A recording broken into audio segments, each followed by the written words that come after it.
So hey, welcome back. Lately I've turned quite a few things that really shouldn't be turned, well, by a beginner anyway. The Osage dish,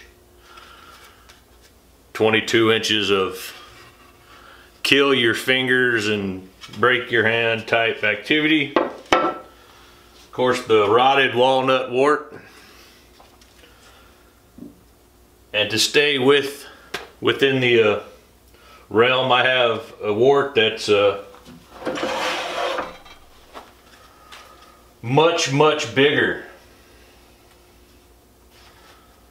Again, enjoy me doing it. It's kind of stupid. It's not a beginner project. So with that said, let's get dirty.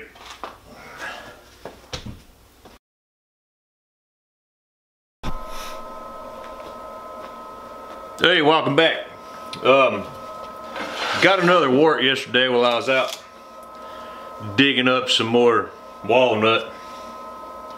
This one's quite a bit bigger than the other one. It is about 20 inches from tip to tip. Most of the weight has got 9 inches on one side and like 13 and a half, 14 on the other. It's actually not extremely unbalanced because this is pretty thin. This has a lot more heartwood in the middle, so hopefully this bowl ends up being a lot cooler than the other one, even though the other one was pretty cool. So we're gonna do the same thing. We're gonna make a recess, flip it around, hollow it out. I have it mounted on a faceplate. It's pretty sketchy, so I'm not gonna show you what I did there. And I'm gonna stay out of the way. So let's get turning. So that's right at 500. It's right where it's starting to vibrate, but it's not shaking too bad. Tools are sharp. Do have my face shield on. Sexy, sexy.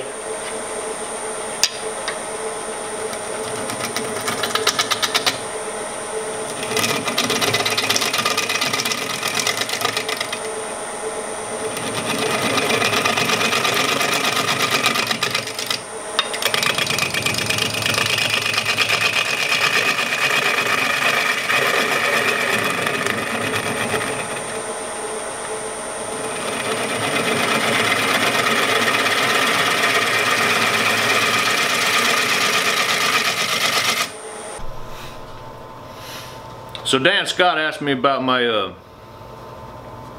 little mortise tool, and that's what it is. It's just a custom ground little deal. It's ground that way so I can make a mortise when I have the tailstock up, and it has the proper bevel here. There we go, for dovetail to fit my chuck. So it just makes life simple.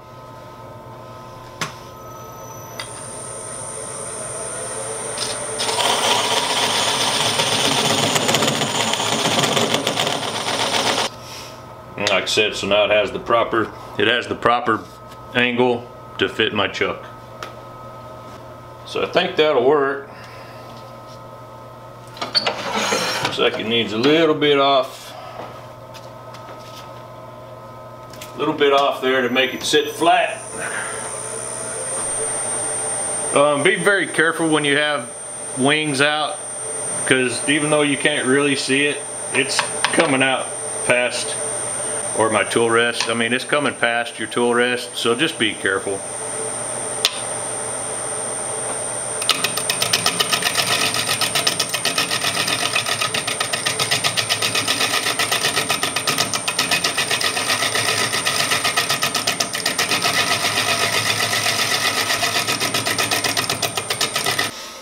So as you can see, this is what made it so sketchy when I mounted the faceplate.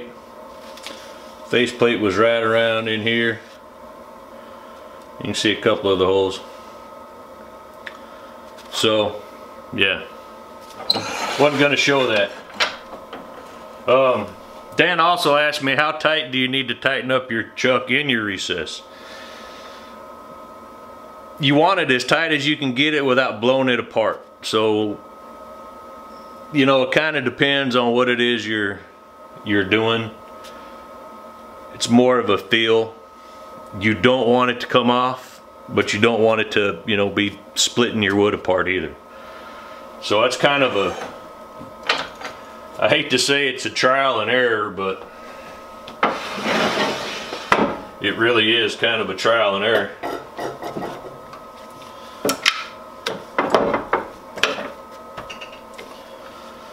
This probably is not going to be able to reach in that big void. Yeah, at best, all my tailstock is doing is going to maybe trap it in long enough if it decides to fall out that I can safely turn off the machine and it not go through my wall or hit me in the head. Again, just be careful. So let's see how it goes.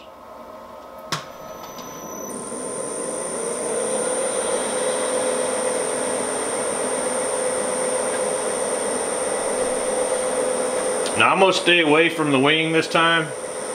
You can see where it's light right here. That's all wing out to about right here.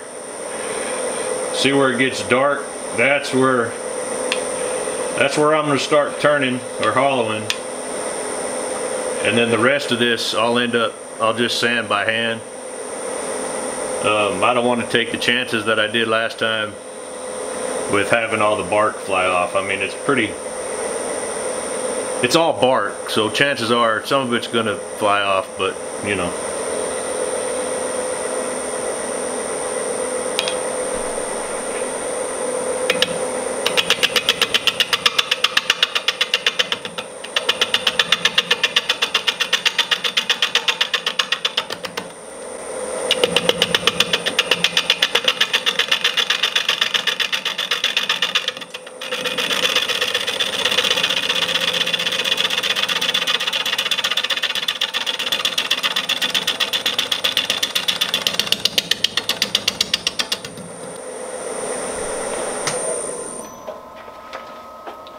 So pretty gentle cuts.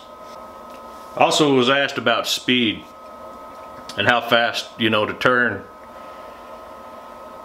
And the answer to that is, you know, well, for me anyway, is turn it as fast as you can. It's all about pucker factor. I turn it up till it starts to vibrate, then turn it back down.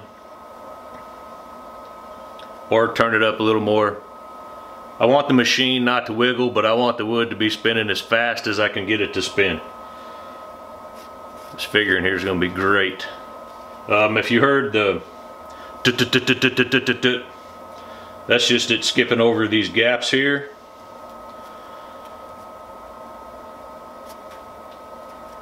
See, this is the part up here I'm just going to sand by hand. And right down here in the middle is rot, so it's just kind of a sponge. It's not really cutting, it's just kind of gumming up my tool. It's turning about 550 right now. I'm going to see if I can turn it up there a little more.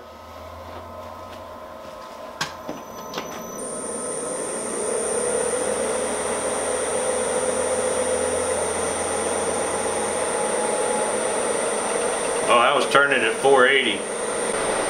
So that's 600. I'm just starting to get a shake. But listen to the difference in the cut between, you know, the 480 versus the 600. And I'll try to do the same lightness of cut.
So did you hear a difference in the speed and the cut itself?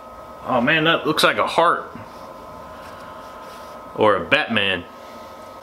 I really don't see this doing anything but being in my way. I'm gonna leave it on for a little while. Looks like I can come out just a little bit more. I don't know, that's pretty sketchy. Let's just try to hollow it out. And that's about where it starts cupping out in the back, so we'll just stay right in here. Hand sand this. Hand sand this.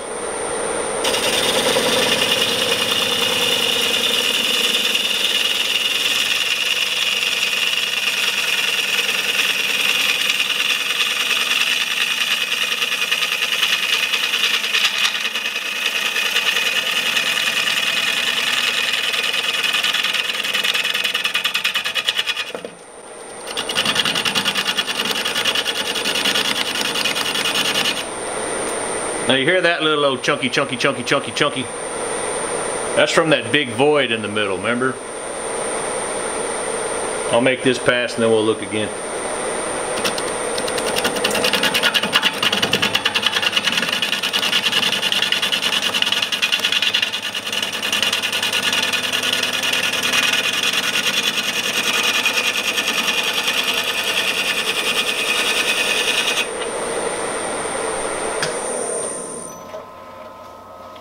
Alright, see, so that big void, that's a good 1.5 inches.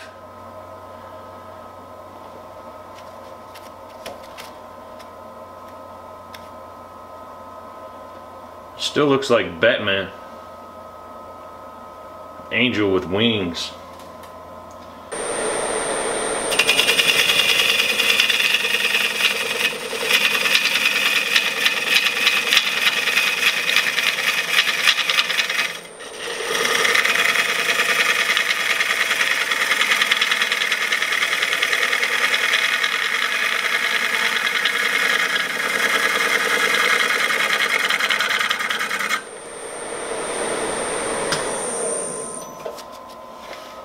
So I can tell my tool is getting sharp simply because, man, that's just cool.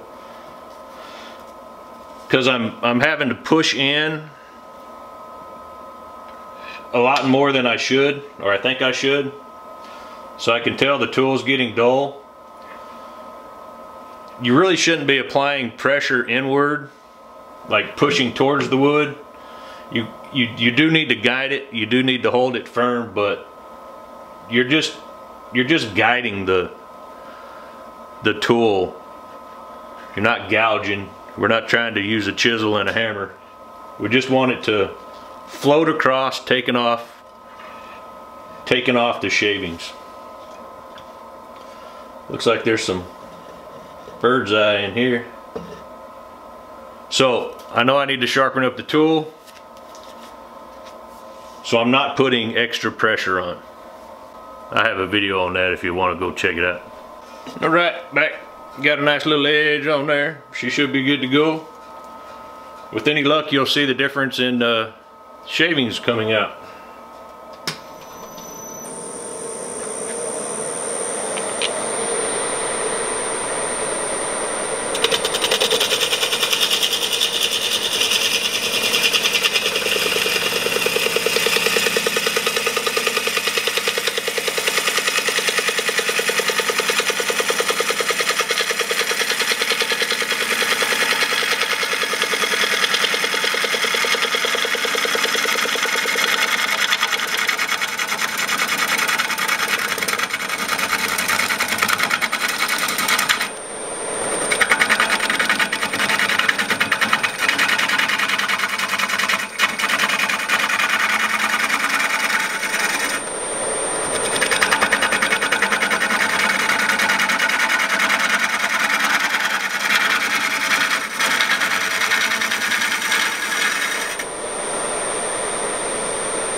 So just whisper shavings. Oh, can't hear me. So just nice little shavings. We're not trying to take big gouges. We're just trying to take nice light cuts. Again, this is sketchy. Probably shouldn't be doing it.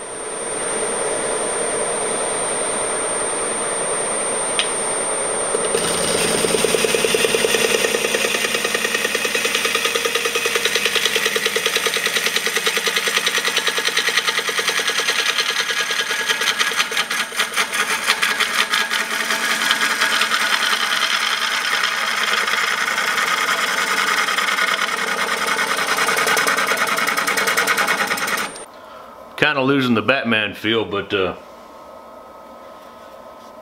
still very nice. It's got some killer grain in there. Still go down quite a bit. As you can tell, it is green. Still not ready to take this out yet. I do need to, however, go wash my face shield. I can't see. Again, just real light cuts.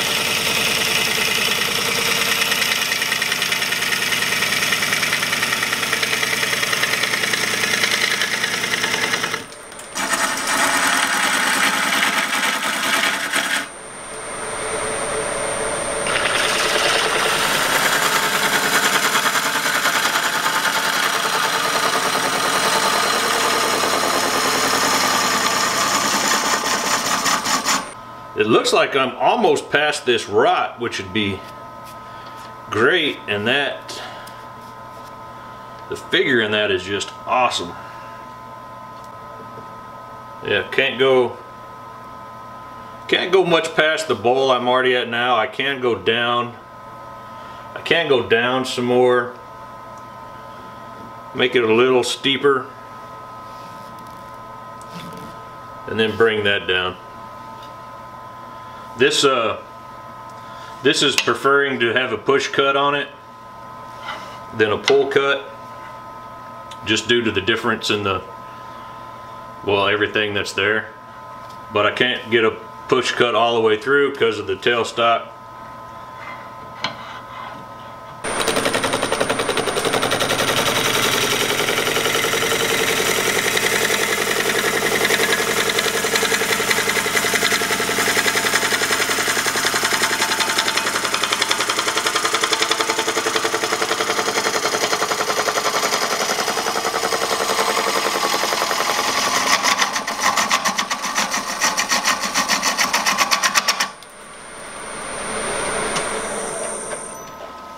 Alright, did you hear the difference in that where it started jumping and catching? That's the difference between where it's hitting this sapwood into the heartwood with just a tad of rot and some vibrations happening right in there. So just, you know, and it's kind of curly and twisted and gnarly and wicked awesome. And I'm not able to get the proper angle because the tool rest is in the way. I mean this thing, what is this? Tailstock. So I'll come back, make a pull cut, clean up that edge, see what we got.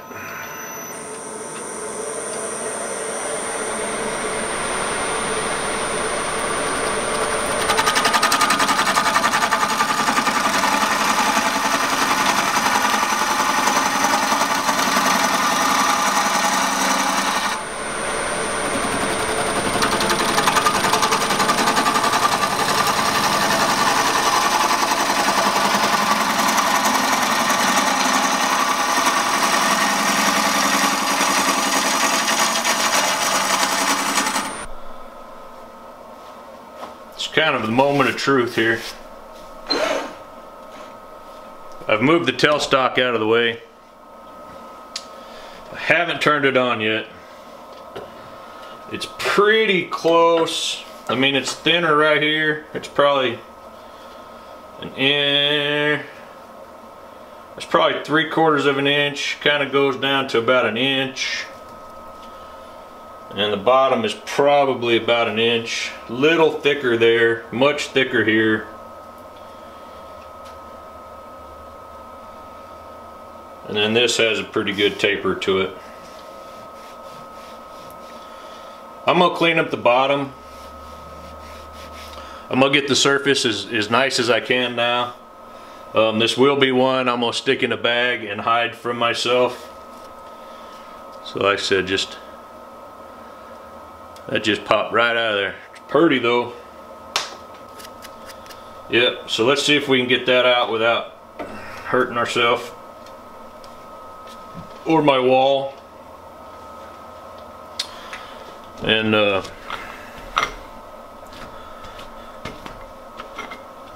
feels pretty secure. Make sure you stay out of the way though.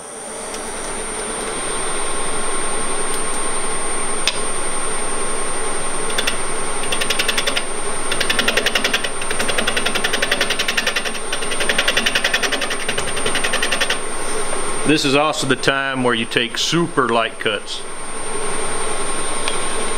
Even me, I'm gonna take super light cuts.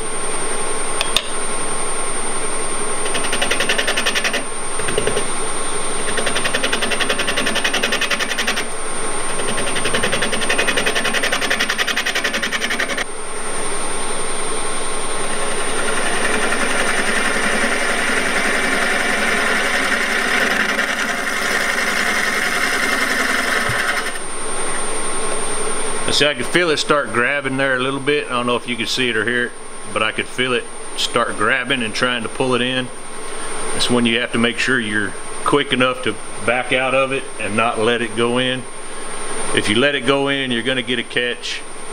It's gonna throw this large chunk of wood spinning at 650 RPM right through your wall of prettiness.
Now you can see right here where it's already starting to warp, and you could hear it because you knew we had this nice and smooth, but it's already starting to warp just due to everything we've taken out.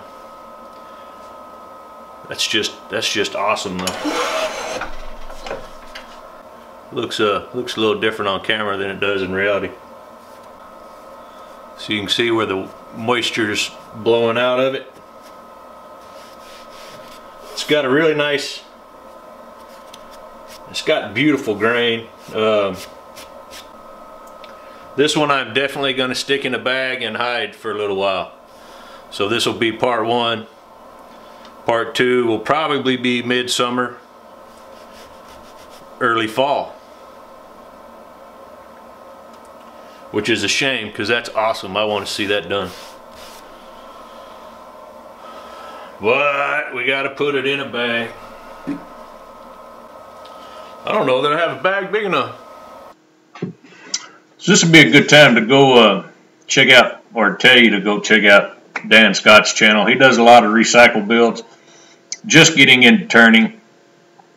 Fairly new to YouTube, so like I said, go check him out. does cool stuff. And thank you for all the questions, Dan. I appreciate it. All right, so in a couple months, we will dig that back out and see how she looks. So, yeah, anyway, if you like it, share it around, helps out a lot. Like I said, don't try this kind of stupid stuff. And most everything you see is for sale. So, like, share, subscribe. Have a wonderful day.